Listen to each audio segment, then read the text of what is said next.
L'éthique de la psychanalyse, Jacques Lacan, leçon du 9 décembre 1959. Je vais essayer de vous parler aujourd'hui de la chose, das Ding. C'est, je crois, que certaines ambiguïtés, certaines insuffisances concernant le vrai sens dans Freud, de l'opposition entre principe de réalité et principe du plaisir, c'est-à-dire de ce sur la piste de quoi j'essaie cette année de vous mener, pour vous faire comprendre l'importance pour notre pratique en tant qu'éthique à quelque chose qui est en somme de l'ordre du signifiant, de l'ordre linguistique même, c'est-à-dire d'un signifiant concret, positif et particulier. À savoir que je ne vois pas ce qui dans la langue française peut correspondre, et je serais reconnaissant à ceux que ces remarques intéresseraient, stimuleraient assez pour me proposer une solution, à l'opposition en allemand, subtile, qui n'est pas facile à mettre en évidence entre deux termes qui disent la chose. Das Ding et die Sache. Nous n'avons qu'un seul mot, ce mot de la chose, dérivant du latin causa, et qui nous indique, par sa référence étymologique juridique, ce qui se présente pour nous comme l'enveloppe et la désignation du concret. La chose, n'en doutez pas, n'est pas moins dans la langue allemande, dans un sens original, dite comme opération, délibération, débat juridique. C'est attesté si nous faisons une recherche étymologique plus précise. Das Ding peut viser non pas tellement l'opération juridique elle-même, que le rassemblement qui la conditionne, le Vollversammlung. Ne croyez pas que cette promotion, conforme à ce que Freud tout le temps nous rappelle, la recherche, l'approfondissement linguistique, pour y retrouver la trace de l'expérience accumulée de la tradition, des générations, le véhicule le plus certain de la transmission d'une élaboration qui marque la réalité psychique. Ne croyez pas, pour autant, que ces sortes d'aperçus, de coups de sonde étymologiques, soient de loin ce que nous préférons pour nous guider. De repérer l'usage du signifiant dans sa synchronie nous est infiniment plus précieux. Et nous attachons bien plus de poids à la façon dont Ding et Sache sont utilisés couramment. Car en effet, d'ailleurs, si nous nous fions, si nous nous reportons à un dictionnaire étymologique, nous trouverons aussi à Sache qu'il s'agit d'une opération juridique dans son origine, que la Sache est la chose mise en question juridique, ou passage, dans notre vocabulaire, à l'ordre symbolique, de ce débat, de ce conflit entre les hommes. Néanmoins, les deux termes ne sont absolument pas équivalents. Et aussi bien, par exemple, avez-vous pu, dans les propos de M. Lefebvre-Pontalis, la dernière fois, noter la citation par lui, méritoire puisqu'il ne sait pas l'allemand, des termes dont, à l'occasion, il a fait intervenir dans son exposé le saillant à un moment précis, pour en poser la question, je dirais, contre ma doctrine, évoquant spécialement ce passage de l'inconscient, unbewusst, où la représentation des choses, Sachvorstellungen, chaque fois est opposée à celle des mots, Wortvorstellungen. Je n'entendrai pas aujourd'hui dans la discussion de ce qui permettrait de répondre à ce passage qui nous est invoqué, au moins sous le mode d'un point d'interrogation, par ceux d'entre vous que mes leçons incitent à lire Freud, souvent invoqué comme un point d'interrogation dans leur esprit, de ce qui pourrait s'opposer dans un tel passage à l'accent que je mets sur l'articulation signifiante comme donnant la véritable structure de l'inconscient. Ce passage a l'air d'aller contre, mettant l'accent, opposant la Sachvorstellung comme appartenant à l'inconscient, à la Wortvorstellung comme appartenant au préconscient. Je voudrais tout de même, puisque ce ne sont peut-être pas la majorité d'entre vous qui vont chercher dans les textes de Freud le contrôle de ce que je vous avance ici dans mon commentaire, puisque ce sont ceux-là qui s'arrêtent à ce passage, je les prie de lire d'un trait, d'affilée, l'article d'Iverdrangen, le refoulement, qui précède cet article sur l'inconscient, puis le conscient lui-même, avant qu'on arrive à ce passage dont j'indique pour les autres qu'il se rapporte expressément à la question que pose pour Freud l'attitude schizophrénique. Autrement dit, la prévalence extraordinairement manifeste des affinités de mots dans ce qu'on pourrait appeler le monde du schizophrène. Tout ce qui précède à ce point précis me paraît ne pouvoir aller que dans un seul sens. C'est à savoir que tout ce sur quoi opère la Verdrängung, c'est-à-dire le refoulement, c'est sur des signifiants, et que c'est autour d'une relation du sujet au signifiant que s'organise la position fondamentale de la Verdrängung. C'est seulement à partir de là que Freud souligne qu'il est possible de parler, au sens analytique du terme, au sens rigoureux, au sens, nous dirions,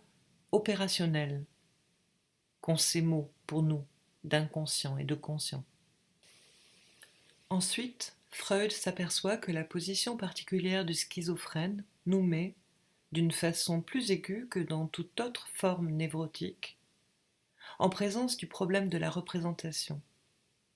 C'est en effet quelque chose sur quoi nous aurons peut-être l'occasion, dans la suite, de revenir en suivant son texte, mais dont ce texte lui-même souligne qu'a donné la solution qu'il semble, en donnant une opposition de la Wortvorstellung à la Sachvorstellung, il y a une difficulté, une impasse qu'il souligne, qu'il articule lui-même, et qui, je crois, trouve sa solution tout simplement dans ce qu'il ne pouvait pas, vu l'état de la linguistique à son époque, non pas comprendre, car il a admirablement compris en particulier, mais formuler, à savoir la distinction de l'opération du langage comme fonction, à savoir au moment où elle s'articule et elle joue un rôle essentiel dans le préconscient, et de la fonction du langage comme structure, c'est-à-dire pour autant que c'est selon la structure du langage que s'ordonnent les éléments mis en jeu dans l'inconscient. Entre s'établissent ces coordinations, ces Berechnungen, cette mise en chaîne qui en domine l'économie. Mais je n'ai fait là qu'un trop long discours. Je veux aujourd'hui me limiter à cette remarque, c'est qu'en tout cas, Freud parle de Sachvorstellung et non pas de Dingvorstellung. Et qu'aussi bien il n'est pas vain que ces Sachvorstellungen soient liées à la Wortvorstellung, nous montrant, ce qui est bien certain, qu'il y a un rapport, que la paille des mots ne nous apparaît comme paille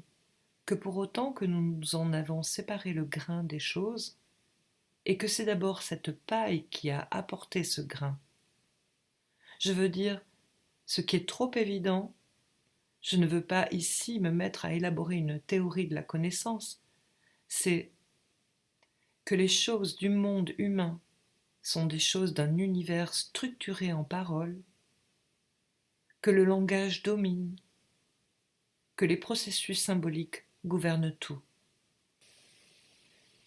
Ce que nous nous efforçons de sonder, à la limite du monde animal et du monde humain, c'est ce phénomène qui pour nous ne peut apparaître que comme un sujet d'étonnement. C'est à savoir combien le processus symbolique comme tel est inopérant dans le monde animal, et assurément de nous montrer en même temps que seule une différence d'intelligence, une différence de souplesse et de complexité des appareils ne saurait être le seul ressort qui nous permette de désigner cette différence. Que l'homme soit pris dans les processus symboliques d'une façon à laquelle aucun animal n'accède, de la même façon, ne saurait être résolu en termes de psychologie. C'est ce quelque chose qui implique que nous ayons d'abord une connaissance complète, stricte, centrée de ce que ce processus symbolique veut dire. La Sache, dirais-je, est donc bien cette chose, produit de l'industrie si l'on peut dire, de l'action humaine, en tant qu'elle est action dirigée, gouvernée par le langage. Les choses sont en somme à la surface, toujours à portée d'être explicitées, si implicites qu'elles soient d'abord dans la genèse de cette action. Nous sommes en effet là dans les fruits d'une activité dont on peut dire que, pour autant qu'elle est sous-jacente, implicite à toute action humaine, c'est de l'ordre du préconscient, de quelque chose que notre intérêt peut faire venir à la conscience, à condition que nous y portions assez d'attention, que nous en fassions remarque. Que c'est là en quoi se situera cette réciproque position du mot en tant qu'il s'articule, qu'il vient ici s'expliquer avec la chose, en tant qu'une action, elle-même dominée par le langage, voire par le commandement S1, S2, l'aura, cet objet, détaché et fait naître. Sache et Wort sont si étroitement liés qu'ils sont comme un couple. Il en va de même de das Ding, de la chose où se situe ce repérage, ce poids. Ce das Ding de la chose, c'est ce que je voudrais vous montrer aujourd'hui dans la vie. C'est de vous montrer que dans le principe de réalité tel que Freud le fait entrer en jeu au départ de sa pensée, et jusqu'à son terme, car ce das Ding, dont je vais vous montrer comment en trouver, dans quel passage de l'Entwurf, l'indication originelle, vous le retrouverez à la fin de toute l'évolution de sa pensée sur le principe de réalité, dans Die Verneinung, la dénégation,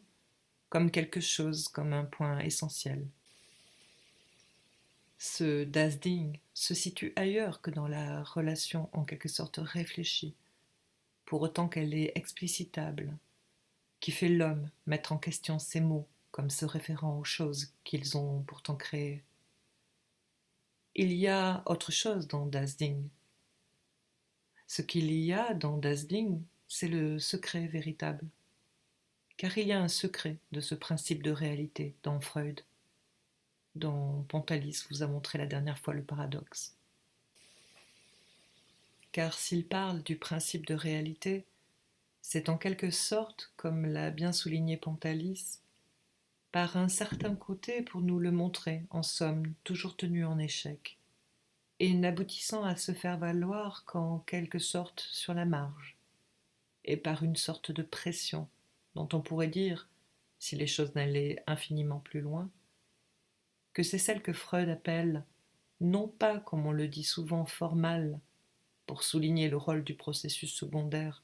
les besoins vitaux, mais dans le texte allemand Not des Lebens, die Not des Lebens, formule infiniment plus forte, quelque chose qui veut le besoin et non pas les besoins, la pression, l'urgence. L'état de note, c'est l'état d'urgence de la vie.